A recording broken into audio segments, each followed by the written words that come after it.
भ्रष्टाचार के सार बालो पुलिस या दरोगा, सरकार मोटी लगाना बेकार के बारे, सरकार मोटी लगाना। नमस्ते, एक बार फिर से स्वागत बटे राउर अपन चैनल आनंदवाणी में। आज हमनी के पिछला वीडियो के जैसन ही फिर ये वीडियो में भी सरकार के बारे में कुछ कहे जा रहल बन जा। ई बात हर सरकार पर लागू होई, चाहे ग्राम प्रधान होखस, विधायक होखस, सांसद होखस, मुख्यमंत्री होखस, चाहे प्रधानमंत्री होखस। अगर ये बात से सहमत होकम तो वीडियो के जरूर शेयर करम, ठीक बा? तो चलिए शुरू कर जाओ।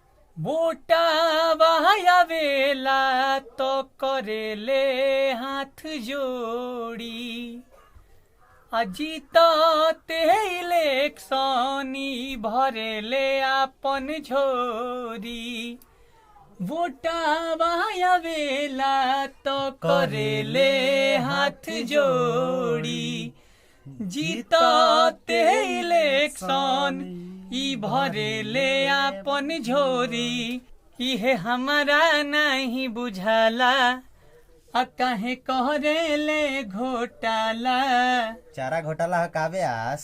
हाँ हो, राफेलो बटे, टूजियो बटे। अच्छा, इहे हमारा नहीं बुझाला, काहे करेले घोटाला।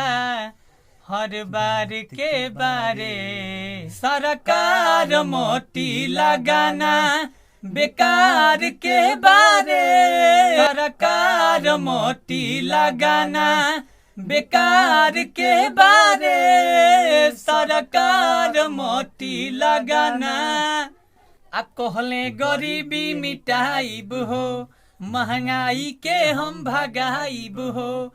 मड़ैया माटी के घर नहीं बाची, सब दे हम पक्का बनाई हो। जीतला से पहले इनकर वादा रहे, जीतला से पहले हे रहे इनकर वादा। महंगाई कपार धके बैठल बाए दादा। करू तेल तो 250 हो गइल बा हो। पेट्रोलवा? हाँ हो, पेट्रोलवा 125 रुपया लीटर हो गइल बा। तो बुझाते नहीं कि का कइल जाओ, कि तेल में छानल जाओ कि पेट्रोल में? हम मिलल बंदे हो गइल किरासन। अरे झीली से चूली धरा के पड़ता है ब्यास। अच्छा, हाँ, कि मिलल बंदे हो गइल किरासन, कमे मिलता राशन। 1 यूनिट पर आधा किलो कटाता है ब्यास से घरी। तो करप्शन हाँ, कि मिलल बंदे हो गइल किरासन, कमे मिलता राशन।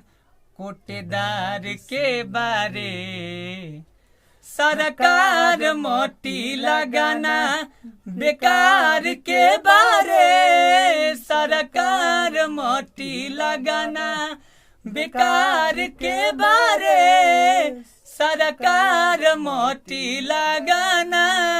अरे चारों तरफ बेरोजगारी बा। ए ब्यास, तू 4 साल से, हम 2 साल से तो लागले बनी जाऊ, आई कि ना कौन फार्म? देखो कौनो सरकार, कैसन सरकार बिया। बाबा ध्यान अभी तक ले नौकरी ना केहू के मिलल। आज एकर फार्म डला गइल बटे, ओकर परीक्षा नहीं के होखत। 4 साल में नहीं के होते एगो एसएससी के। यही पर हमनी के कहब जा कि चारों तरफ बेरोजगारी बा, आ दिन प दिन बढ़त बेमारी बा। आ घुसवे के पैसा से बेटी बियाहत, ढेरे प्रशासन अधिकारी बा। आ घुसवे के पैसा से बहिन बियाहत, ढेरे प्रशासन अधिकारी बा।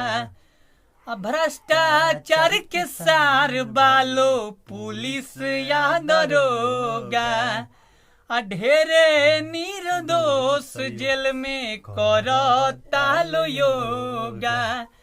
भ्रष्टाचार के सार बालो पुलिस या दरोगा, ढेरे निर्दोष जेल में करता लो योगा।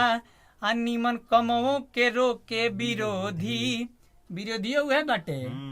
निमनो काम होता नु अड़ांगा लगावो, पैसा लगा अड़ांगा लगावो, दे दे तार से थाना पर घूस। कि निमन कमों के रोकस विरोधी, मीडिया बनल बा गोदी।